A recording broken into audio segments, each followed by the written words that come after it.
So over here, we got the lovely Amanda Davis.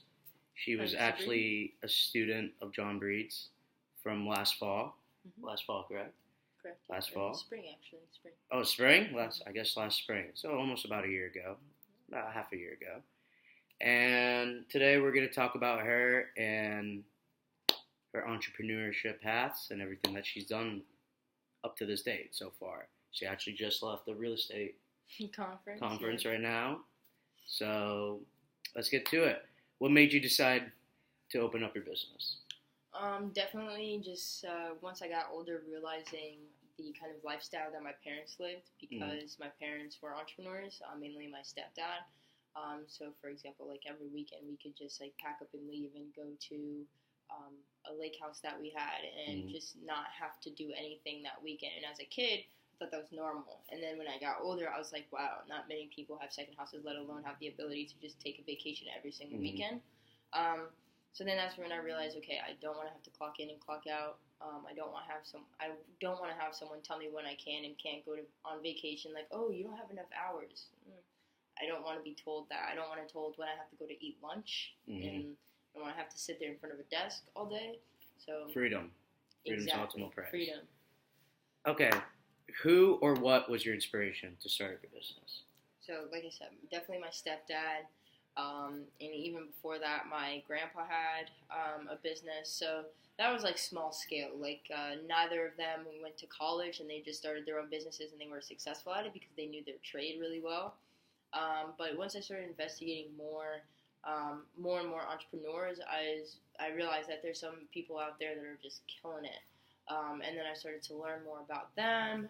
For example, Tai Lopez, he's like one of my favorite people, even though he's kind of like mainstream now. He's one of the main people that inspired me. And also I did this thing called Vima.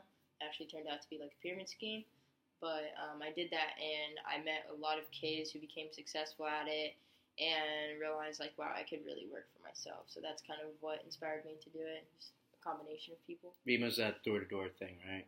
No, Vima was this company that it was a... Was it the energy drink? Yeah. Yeah, that's... I've known some orange things. I've known some sales companies that their top sellers actually came from that. That and the door-to-door knife. Yeah, so, there's people that give like mixed opinions. Obviously, it's not good that it turned out to be a pyramid scheme. But what was good is the fact that I kind of developed thick skin because I got told a million times no, except for that one kid who also believed that he could make $1 million in sales selling an energy drink. Yeah. So there was that, and then also the fact that they teach you how to communicate and how to go out there and cold call and how to kind of be fearless and really just like take your own path. And they teach you a lot too. They teach you how to network. They teach you sales skills. Yeah, just good selling skills. Yeah, even though it's a scam.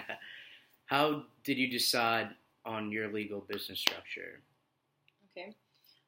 Well, there's kind of two factors. One, the easiest for me when I first got started, especially with the drone business. Usually, honestly, a lot of the kids in the program don't have any type of filing at all, and they're just flying under the radar because we can. But I started off with the sole proprietorship because the drone thing was really small, and then once I realized, wow, after flying in Coliseum, I realized that was really illegal, first of all, because you're not supposed to fly indoors. Second of all, I realized I was flying in the dark, and the only lighting that I saw was the lights from the drone and the lights that are like flashing in the rafters. And I realized afterwards, after a week or two, it dawned on me that had I run into one of those rafters and my drone fell from the ceiling and knocked someone out, I would have been sued. Not a good situation to be in. So I realized, okay, I really need to file for my LLC or get a corporate filing. So I got a corporate filing, and now I know that if I do break something or I do hurt someone, I can walk away and still be intact, but the business will obviously be non-existent. Yeah, at that point. That's good. So how much time, money, planning did it take before you decided to open up a business? Okay. Well, I like to talk about the drone thing a lot because my other business, like the Lax Club, that's something that was done between me and Andrew. He's also in the program, and we kind of share that. But for myself, I started the drone thing 100% by myself, and started by myself, and that's the first successful company that I've started by myself, because other ones haven't done anything.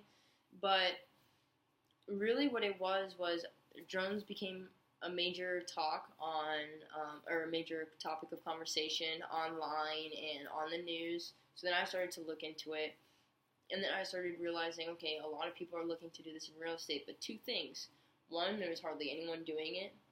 Two, the barriers to entry were actually really high, because at the time, even though people were doing it, it was really kind of sketchy, because it was illegal to do it commercially, and it was also illegal to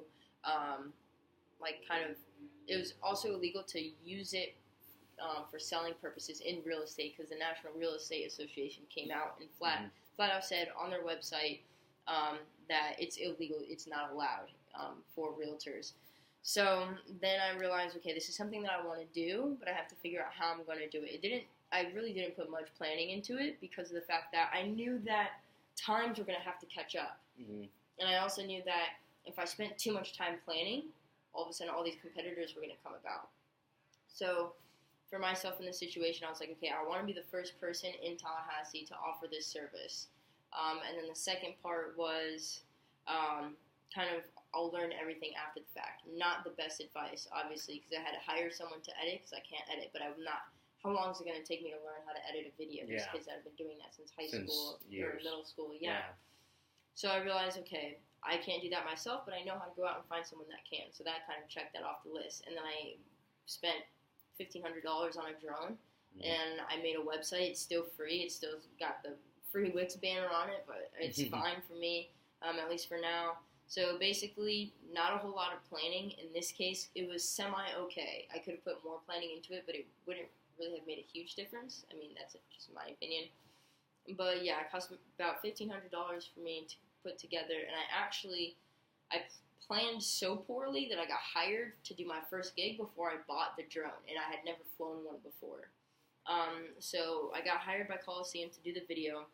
I went out, then bought a drone, and then learned how to fly it. I had flown it twice before I flew it in Coliseum, which afterwards I just it just stresses me out to think about that, because I could have killed somebody, I could have hurt somebody, I could have been sued, and everything a lot went of things well, could have right? gone wrong. Yeah, Everything but it went well. It turned out good. So let's talk about financing. How did you obtain startup capital?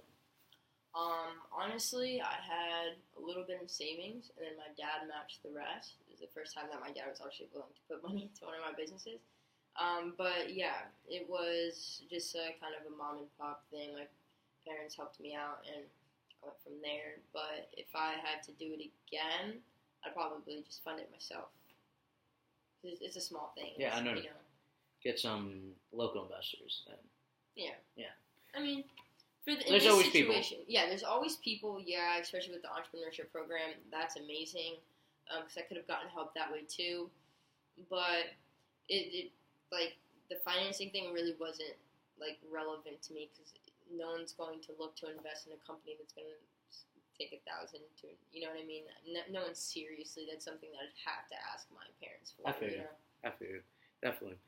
So how, what, when, and where do you advertise and promote your business? I'm assuming social media and all that as well. Yeah, social media, and honestly, the best thing that I've done so far is just go out, shake hands, and say, hey, this is, I'm Amanda, this is my business, this is what I do. One of the best methods that I've used has been, Dr. Dever actually told me to do this. He's your first year instructor in the program, but he told me, go out, look up houses online, find the address to these listings, go there, take photos, make videos, and then contact the listing agent and say, hey, I went to your property, I did this and that. And that turned out really well, except for this one situation where I got cursed out. This lady was not having it. She was not glad I went to her property. But there's always people like that. There's always people like that. Let's just talk about I guess this is basically all the time we have left since I can't go past more than 10 minutes. Mhm. But this is Amanda. She's actually a very good friend of mine, and I love you too. And I'm glad that I got to spend the time with her today. Thank you so much.